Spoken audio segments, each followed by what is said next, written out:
Hi hello ನಮಸ್ಕಾರ ಸ್ನೇಹಿತರೆ. ಕೊನೆಗೂ ಕೂಡ ಇಲ್ಲಿ ವಿಜಯಾಂಬಿಕಾ ನಂದಿನಿಯಮ್ಮ ಪೃಥ್ವಿಯ ಮೇಲೆ ದೊಡ್ಡ ಪ್ರಹಾರವನ್ನೇ ಮಾಡಿಬಿಟ್ರು. ಹಾಗಿದ್ರೆ ಪ್ರಾಣಾಪಾಯದಲ್ಲಿ ಸಿಲುಕಿರ್ತಕ್ಕಂಥ ನಂದಿನಿಯಮ್ಮ ಪೃಥ್ವಿಯನ್ನ ಕಾಪಾಡುವುದಕ್ಕೆ ಬಂದೇ ಬಿಟ್ರ ವೀರು ಅವರು.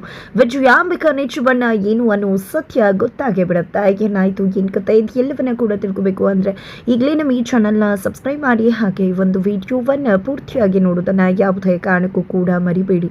ಇಲ್ಲಿ ಸುಬ್ಬು ಮದನ್ ಕುತ್ತಿಗೆ ಪಟ್ಟಿಯನ್ನ ಹಿಡಿದು ಹೊಡೆದು ಬಡ್ದಾಗ್ಬಿಡ್ತಾರೆ. ಬಿಕಾಸ್ ಸಾವಿತ್ರಿಯನ್ನ ಹೆಂಡತಿ ತರ ನಡೆಸ್ಕೊಳ್ದೆ ಒಂದು ಕೆಲಸದವ್ರಿಗಿಂತ ಕಡಿಯಾಗಿ ನಡೆಸ್ಕೋತಿರೋ ಮದನ್ ನಡವಳಿಕೆ ನಿಜಕ್ಕೂ ಕೂಡ ಸುಬ್ಬುಗೆ ಇಷ್ಟ ಆಗೋದಿಲ್ಲ. ನಾಯಿ ಸೋಡಾ ತಗೊಂಬ ಅದು ಇದು ಅಂತ ಹೇಳಿದಂಥ ಒಂದಷ್ಟು ಮಾತುಗಳು ನಿಜಕ್ಕೂ ಕೂಡ ಸುಬ್ಬುನ ಕೆಂಡಾಮಂಡಲ ಆಗೋ ರೀತಿ ಮಾಡ್ತಾ ಇದ್ದು. ಈ ಒಂದು ಸಮಯದಲ್ಲಿ ಕೋಪ ಮಾಡ್ಕೊಂಡಂತಹ ಸುಬ್ಬು ಆ ಮದನ್ನ ಮೇಲೆ ದಾಳಿಯನ್ನ ಮಾಡಿದ್ದೆ ಕೆಳಗಡೆ ಬಿದ್ದು ಹೋಗ್ತಾನೆ. ಅಷ್ಟರಲ್ಲಿ ವೀರು ಅವ್ರು ಬರ್ತಾರೆ, ಇನ್ನೇನೋ ಹೇಳಿ ಜಾರ್ ಬಿದ್ದ ಹಾಗೆ ಹೀಗೆ ಅಂತ ಹೇಳಿ ಅದನ್ನೆಲ್ಲನೂ ಕೂಡ ಸೊಟೌಟ್ ಮಾಡ್ತಾರೆ. ಬಟ್ ಇದನ್ನ ಮದನ್ಗೆ ಸಹಿಸೋಕ್ಕಾಗ್ತಿಲ್ಲ, ಅದನ್ನ ಮರೆಯೋಕ್ಕಾಗ್ತಿಲ್ಲ.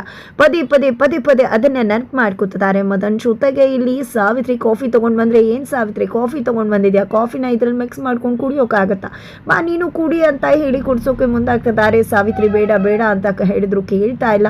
ಈ ಕಡೆ ಇನ್ನೇನು ಮದನ್ ಬಿದ್ದೋದಾಗ ಎತ್ತೋಕೆ ಅಂತ ಹೋಗ್ತಾಳೆ ಸಾವಿತ್ರಿ. ಈಗ ಯಾಕೆ ಎತ್ತೋಕ್ ಬಂದಿದ್ಯಾ, ಆಗ ಸುಬ್ಬು ನನ್ನ ತಳ್ದಾಗ ಎತ್ತೋಕ್ ಬಂದವಳು ಹಂಗೆ ಸುಮ್ಮನೆ ಆಗ್ಬಿಟ್ಟೆ, ಎತ್ತಲೇ ಇಲ್ಲ, ಇವಾಗ ಮಾತ್ರ ಎತ್ತೋಕ್ ಬಂದಿದ್ಯಾ, ಯಾಕೆ ಸುಬ್ಬನ್ ನೋಡ್ತಾ ಕಳೆದು ಹೋಗ್ಬಿಟ್ಯಾ, ಹೋ ಸುಬ್ಬು ಅಂದರೆ ನಿಮಗೆ ತುಂಬ ಇಷ್ಟ ಇರಬೇಕಲ್ವಾ ಅಂತೆಲ್ಲ ಮಾತನಾಡ್ತಿದ್ದಾರೆ ಅಸಭ್ಯವಾಗಿ. ನಿಜಕ್ಕೂ ಈ ಒಂದಷ್ಟು ಮಾತುಗಳು ಸಾವಿತ್ರಿಯ ಮನಸ್ಸನ್ನು ಕೆಡಿಸ್ತದೆ, ಮನಸ್ಸಿಗೆ ನೋವು ಮಾಡ್ತದೆ. ಯಾಕೆ ರೀತಿ ಎಲ್ಲ ಮಾತನಾಡ್ತೀರಾ ಅಂತ ಸಾವಿತ್ರಿ ಕೇಳ್ತಿದ್ದಾಳೆ. ಇನ್ನೇನು ನಾನು ನಿಜಾನೇ ಹೇಳ್ತಿದ್ದೇನಲ್ವಾ, ಪಾಪ ನಿನ್ಗೇನಾದರೂ ಮಾಡಿದ್ರೆ ಸುಬ್ಬು ಮತ್ತು ಶ್ರಾವಣಿ ಇಬ್ಬರು ಕೂಡ ಸುಮ್ಮನೆ ಬಿಡುವುದಿಲ್ಲ. ಜೊತೆಗೆ ಸುಬ್ಬು ಅಂದರೆ ನಿನಗೆ ಬೇರೆ ಇಷ್ಟ, ಯಾಕೆ ತುಂಬ ಚೆನ್ನಾಗಿದ್ದಾನೆ ಅಂತಾನ.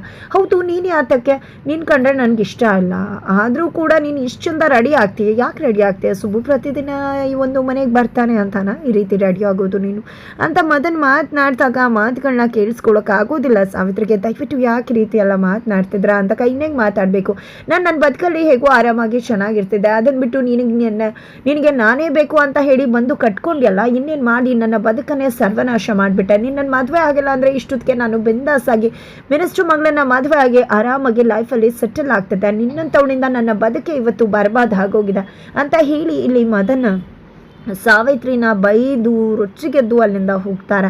ತದನಂತರ ಇಲ್ಲಿ ವೀರು ಮತ್ತು ಸುಬ್ಬು ಇಬ್ಬರೂ ಕೂಡ ಒಂದು ಸ್ಕೂಲ್ನ ಕಟ್ತಿರ್ತಕ್ಕಂಥ ಒಂದು ಜಾಗಕ್ಕೆ ಬಂದಿದ್ದಾರೆ. ಆ ಜಾಗವೆಲ್ಲ ನೋಡಿದ್ದೆ ಇಂಜಿನಿಯರ್ ಹತ್ರ ಯಾವ ರೀತಿ ಏನು ಮಾಡಬೇಕು ಎಲ್ಲವನ್ನ ಕೂಡ ಹೇಳ್ತಿದ್ದಾರೆ.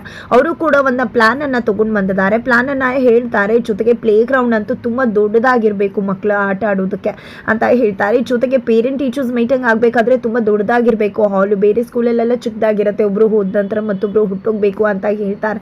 ಬಟ್ ಮಕ್ಕಳು ಒಂದಷ್ಟು ಸಮಯ ಅಮ್ಮನ ಮಡಿಲಲ್ಲಿ ಮಲ್ಕೊಂಡಿದ್ರೆ ತುಂಬ ಚೆನ್ನಾಗಿರುತ್ತೆ, ಹಾಗಾಗಿ ದೊಡ್ಡದಾಗಿರ್ಬೇಕು, ಹಾಗಿರ್ಬೇಕು ಹೀಗಿರ್ಬೇಕು ಅಂತೆಲ್ಲ ಹೇಳ್ತಾರೆ. ನಿಜಕ್ಕೂ ಸುಬ್ಬು ನೀನು ವಯಸ್ಸಲ್ಲಿ ಚಿಕ್ಕವನಾದ್ರೂ ನೀನು ಹೇಳ್ತಕ್ಕಂಥ ಪ್ರತಿ ಮಾತುಗಳು ಕೂಡ ತುಂಬಾನೇ ಅರ್ಥಗರ್ಭಿತವಾಗಿರುತ್ತೆ ಅಂತ ವೀರು ಅವರು ಕೂಡ ಹೇಳ್ತಾರೆ. ಜೊತೆಗೆ ನನಗೆ ಪ್ರತಿಯೊಂದು ಕೂಡ ಒಂದೊಂದು ಕಡೆಗೂ ಕೂಡ ನಮ್ಮ ಚಿತ್ರರಂಗದವರ ಹೆಸರಿಡಬೇಕು, ನಮ್ಮ ಕರ್ನಾಟಕದಲ್ಲಿ ಸಾಧನೆ ಮಾಡಿದವರ ಹೆಸರಿಡಬೇಕು ಅಂತ ಹೇಳಿದಾಗ ಆ ರೀತಿ ಮಾಡಬೇಕು ಅಂದರೆ ನಿಜಕ್ಕೂ ಕೂಡ ಬೇಕಾದಷ್ಟು ಸ್ಕೂಲ್ಗಳನ್ನ ಕಟ್ಟಿಸ್ಬೇಕಾಗತ್ತೆ ಯಜಮಾನ್ರಿ. ಏನು ಎಷ್ಟು ಹೆಸರುಗಳಿದಾವೆ, ಹೌದು ಇಡ್ಬೋದು, ಆದರೂ ಕೂಡ ಒಂದಷ್ಟು ಹೆಸರನ್ನ ಸಜೆಸ್ಟ್ ಮಾಡ್ತೀನಿ. ಡಾಕ್ಟರ್ ರಾಜ್ಕುಮಾರ್ ಅಂತ ಇಡ್ಬೋದು, ಕುವೆಂಪು ಅವರ ಹೆಸರು ಇಡ್ಬೋದು, ಈ ರೀತಿ ಬೇಕಾದಷ್ಟು ಹೆಸರುಗಳನ್ನ ಇಡ್ಬೋದು ಅಂತ ಹೇಳ್ತಾರೆ. ಖಂಡಿತ ಅದೇ ರೀತಿಯಾಗಿರಲಿ, ನೀರಿನ ವ್ಯವಸ್ಥೆ ಎಲ್ಲವೂ ಕೂಡ ಸರಿಯಾಗಿರಲಿ ಅಂತ ಹೇಳಿ ವೀರು ಅವರು ಹೇಳಿದಾಗ, ಇಂಜಿನಿಯರ್ ಅವರಂತೂ ನಾನು ತುಂಬ ಸ್ಕೂಲ್ಗಳಿಗೆ ಎಲ್ಲ ಪ್ಲ್ಯಾನ್ ಮಾಡಿಕೊಟ್ಟಿದ್ದೀನಿ, ಬಟ್ ಈ ರೀತಿ ಯಾರೂ ಕೂಡ ಹೇಳಿರಲಿಲ್ಲ. ಖಂಡಿತ ಮಗದೊಂದು ಪ್ಲ್ಯಾನ್ ಜೊತೆಗೆ ನಾನು ನಿಮ್ಮನ್ನು ಭೇಟಿ ಆಗ್ತೀನಿ ಅಂತ ಹೇಳಿ ಹೋಗ್ತಾರೆ. ನಂತರ ಸುಬ್ಬು ಏನಾದರೂ ನಿನ್ನ ಕೆಲಸ ಇದೆಯಾ, ನನ್ನ ಕೆಲಸ ನನ್ನನ್ನು ಕರೀತಾ ಇದೆ, ಇಲ್ಲೇ ಇರಬೇಕು ಅಂತ ಆಸೆ ಆಗುತ್ತೆ, ಬಟ್ ಏನು ಮಾಡೋದು, ಹೋಗಲೇಬೇಕಾಗತ್ತಲ್ವ, ನಿನಗೂ ಏನಾದರೂ ಕೆಲಸ ಇದೆಯಾ ಅಂದಾಗ ಈ ಕಡೆ ಹೌದು ನಂದಿನಿ ಅಮ್ಮನ ಮನೆಯಿಂದ ಶಿಫ್ಟ್ ಮಾಡಬೇಕು ಅಂತ ಹೇಳಿ ಸುಬ್ಬುಗೂ ಕೂಡ ಆಲೋಚನೆ ಬರುತ್ತೆ. ಹೌದು ಯಜಮಾನ್ರೆ ಅಂತ ಹೇಳಿ ಅವರಿಬ್ಬರು ಕೂಡ ಹೊರಡ್ತಾರೆ ಒಂದೇ ಕಾರಲ್ಲಿ.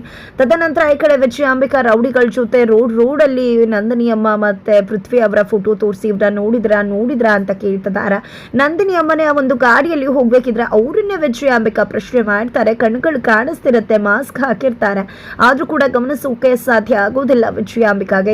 ಇಲ್ಲ ಅಂತ ಹೇಳಿ ಸನ್ನೆ ಮಾಡ್ತಾರೆ. ಸರಿ ಆಯ್ತು ಹೋಗಿ ಅಂತದ್ದಾಗೆ ನಂದಿನಿಯಮ್ಮ ಮನೆಗೆ ಹೋಗ್ತಾರೆ. ಹೋಗಿದೆ ವಿಜಯಾಂಬಿಕಾ ರೌಡಿಗಳ ಜೊತೆಗೆ ಎಲ್ಲ ಕಡೆ ನಮ್ಮನ್ನ ಹುಡುಕ್ತಿದ್ದಾಳೆ. ಮೊದಲು ನಾವು ಇಲ್ಲಿಂದ ಶಿಫ್ಟ್ ಆಗಬೇಕು, ಇಲ್ಲಾಂದ್ರೆ ಖಂಡಿತ ಅವಳು ಇಲ್ಲಿಗೂ ಕೂಡ ಬಂದ್ಬಿಡ್ತಾಳೆ ಅಂತ ಹೇಳಿ ನಂದಿನಿಯಮ್ಮ ಪೃಥ್ವಿ ಅನ್ಕೋತಾರೆ. ನಂತರ ಈ ಕಡೆ ಪೃಥ್ವಿ ಮತ್ತೆ ನಂದಿನಿಯಮ್ಮ ಇಬ್ರು ಕೂಡ ಬೈಕ್ ತಗೊಂಡು ಮನೆಯಿಂದ ಹೊರಟೆ ಬಿಡ್ತಾರೆ. ಅತ್ತ ಕಡೆ ವಿಜಯಾಂಬಿಕಾ ತನ್ನ ಹುಡುಕಾಟವನ್ನ ನಡೆಸ್ತಾನೆ ಇದ್ದಾರೆ. ಈ ಕಡೆ ಶ್ರಾವಣಿ ಮನೆಯವ್ರ ಜೊತೆ ಹಾಗೆ ಮಾತನಾಡ್ತಿರ್ತಾರೆ. ಈ ಕಡೆ ವರುಗೆ ಬ್ಯಾಂಕಲ್ಲಿ ಕೆಲಸ ಸಿಕ್ಕಿದೆ ಅನ್ನೋ ವಿಷಯ ಗೊತ್ತಾಗುತ್ತೆ. ತುಂಬಾನೇ ಒಳ್ಳೇದಾಯ್ತು, ಅವಳಿಗೆ ಒಳ್ಳೆ ಗಂಡ ಸಿಕ್ಕಿದ್ದಾನೆ, ಜೊತೆಗೆ ಒಳ್ಳೆ ಬುದ್ಧಿವಂತೆ ಕೂಡ, ಒಳ್ಳೆ ಕೆಲಸ ಕೂಡ ಸಿಕ್ಕಿದೆ. ನಮ್ಮ ಮಗಳು ಚೆನ್ನಾಗಿದ್ರೆ ಹೆಣ್ಮಕ್ಳು ನಮ್ಗೆ ತುಂಬಾನೇ ಖುಷಿ ಆಗುತ್ತೆ ತಾಯಿಗೆ. ಆದ್ರೆ ಏನ್ ಮಾಡುದು, ನಮ್ಮ ಮಗಳನ್ನ ನೋಡೋಕೆ ಆಗ್ತಿಲ್ಲ, ಇಲ್ಲೇ ಇದ್ರು ಕೂಡ ಸರಿಯಾಗಿ ಮಾತನಾಡೋಕೆ ಆಗ್ತಿಲ್ಲ, ನಿಜಕ್ಕೂ ಕೂಡ ತುಂಬಾ ಬೇಜಾರ ಆಗತ್ತೆ ಅಂತ ಹೇಳಿ ವಿಶಾಲ್ ಅವರು ಹೇಳಿದಾಗ ಈ ಮಾತನ್ನ ಕೇಳಿಸ್ಕೊಂಡಂತಹ ಶ್ರಾವಣಿಗೆ ನನ್ನಮ್ಮ ಕೂಡ ಇದ್ದಿದ್ರೆ ನನ್ನ ಸಂಸಾರ ಹೇಗೆ ನಡೀತಿದೆ ಅಂತ ನೋಡಿ ಅವಳು ಖುಷಿ ಪಡ್ತಿದ್ಲೇನು ಅಂತ ಹೇಳಿ ಅನ್ಕೊಂಡಿದ್ದೆ. ಅಮ್ಮನ ನೆನ್ಸ್ಕೊಂಡು ಅಲ್ಲಿಂದ ಹೊರಟ್ಬಿಡ್ತಾರೆ. ನಂತರ ಇಲ್ಲಿ ಯಾಕಮ್ಮ ಶ್ರಾವಣಿ ಹೊರಟೆ ಹೋಗ್ಬಿಟ್ರು ಅಂತ ವಿಶಾಲು ಅವರ ಮಗಳು ಕೇಳೋದಕ್ಕೆ ಅವ್ರ ಅಮ್ಮ ನೆನಪಾಗಿರ್ಬೇಕು, ಅದಕ್ಕೆ ಹೋಗಿದ್ದಾರೆ ಅನ್ಸುತ್ತೆ ಅಂತ ಕೂಡ ವಿಶಾಲು ಅವರು ಹೇಳ್ತಾರೆ. ತದನಂತರ ಸುಬ್ಬು ಮತ್ತೆ ವೀರು ಅವರು ಇಬ್ರು ಕೂಡ ಕಾರಲ್ಲಿ ಬರ್ತಿದ್ದಾರೆ. ಇತ್ತ ಕಡೆ ನಂದಿನಿ ಅಮ್ಮ ಮತ್ತೆ ಪೃಥ್ವಿ ಇಬ್ರು ಕೂಡ ಹೆಲ್ಮೆಟ್ ಹಾಕೊಂಡಿದ್ದೆ ಮತ್ತೆ ಅದೇ ರೋಡಲ್ಲಿ ಹೋಗ್ತಿದ್ದಾರೆ. ಈ ಕಡೆ ಈ ರೋಡಲ್ಲಿ ಬೇಡ ವಿಜಯಾಂಬಿಕಾ ನೋಡಿದ್ರೆ ತೊಂದರೆ ಆಗ್ಬಿಡತ್ತೆ, ನಂದಿನಿ ಅಮ್ಮ ಬೇರೆ ಕಡೆ ಹೋಗೋಣ ಅಂತ. ಇಲ್ಲ, ನಮ್ಗೆ ಇದೊಂದೇ ದಾರಿ ಇರುವುದು, ಇದ್ರಲ್ಲಿ ಮಾತ್ರ ಹೋಗ್ಬೇಕಾಗತ್ತ, ಇಲ್ಲ ಬೇರೆ ದಾರಿ ನಮ್ಗಿಲ್ಲ, ಹೇಗೂ ಕಂಡಿಡಿಯೋದಿಲ್ಲ, ಬನ್ನಿ ಹೋಗೋಣ ಅಂತ ಹೇಳಿ ಹೋಗ್ತಿರ್ತಾರೆ. ಅಷ್ಟರಲ್ಲಿ ಅವ್ರ ಕಡೆ ರೌಡಿ ಬಂದು ಇವ್ರನ್ನ ನೋಡಿದಿರಾ ಅಂತ ಅವ್ರಿಗೆ ತೋರಿಸ್ತಿದ್ದಾರೆ ಮತ್ತೆ ಪೃಥ್ವಿ ನಂದಿನಿ ಅಮ್ಮನ. ಈ ಕಡೆ ವಿಜಯಾಂಬಿಕಾ ಬೇರೆ ಯಾರಿಗೋ ತೋರಿಸ್ತಾರೆ, ನಂದಿನಿ ಅಮ್ಮನ ಫೋಟೋ ತೋರಿಸ್ತಾರೆ, ನೋಡಿದಿವಿ ಅಂತಾರೆ, ಪೃಥ್ವಿ ಫೋಟೋ ತೋರಿಸ್ತಾರೆ, ಅವ್ರನ್ನು ಕೂಡ ನೋಡಿದಿವಿ ಅಂತ ಹೇಳ್ತಾರೆ.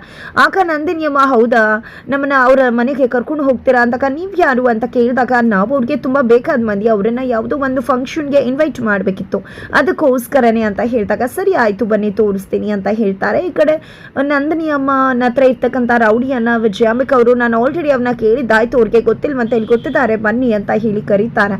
ನಂತರ ಇಲ್ಲಿ ಗಾಡಿ ಸ್ಟಾರ್ಟ್ ಆಗ್ತಿಲ್ಲ ನಂದಿನಿ ಅಮ್ಮಂದು. ಈ ಕಡೆ ನಾನು ಸ್ವಲ್ಪ ಆ ಒಂದು ಸ್ಟಾರ್ಟ್ ಮಾಡ್ತೀನಿ ಅಂತ ಹೇಳಿ ಪೃಥ್ವಿಯವರು ಪ್ರಯತ್ನ ಪಡ್ತಾರೆ. ಆ ಒಂದು ಪ್ರಯತ್ನದ ಭರದಲ್ಲಿ ಅವರ ತಲೆಯಲ್ಲಿರ್ತಕ್ಕಂಥ ಹೆಲ್ಮೆಟ್ ಜಾರಿ ಕೆಳಗಡೆ ಬಿದ್ದು ಹೋಗುತ್ತೆ. ಎತ್ಕೊಳ್ಳೋಕೆ ಅಂತ ಹೋದಾಗ ಈ ಕಡೆ ಗಾಡಿ ಸ್ಟಾರ್ಟ್ ಮಾಡ್ತಿದ್ದಂಥ ವಿಜಯಾಂಬಿಕಾ ತನ್ನ ಮಿರ್ರರಲ್ಲಿ ಪೃಥ್ವಿಯವರನ್ನ ಗಮನಿಸೇ ಬಿಡ್ತಾರೆ. ಗಮನಿಸದೆ ಇಲ್ಲೇ ಇದ್ದಾರೆ ಅಂತ ಅನ್ಕೊಂಡಿದ್ದೆ ಅವರ ಹತ್ರಕ್ಕೆ ಹೋಗೋಕೆ ನೋಡ್ತಿದ್ದಾರೆ. ಅಷ್ಟರಲ್ಲಿ ಗಾಡಿ ಸ್ಟಾರ್ಟ್ ಆಗತ್ತೆ. ಇಲ್ಲಿ ನಂದಿನಿ ಅಮ್ಮ ಪೃಥ್ವಿ ಇಬ್ರು ಕೂಡ ಎಸ್ಕೇಪ್ ಆಗ್ತಿದ್ದಾರೆ. ಅವರ ಗಾಡಿಯನ್ನ ಟ್ರೀಸ್ ಮಾಡ್ತಾನೆ ವಿಜಯಾಂಬಿಕಾ ಹೋಗ್ತಿದ್ದಾರೆ.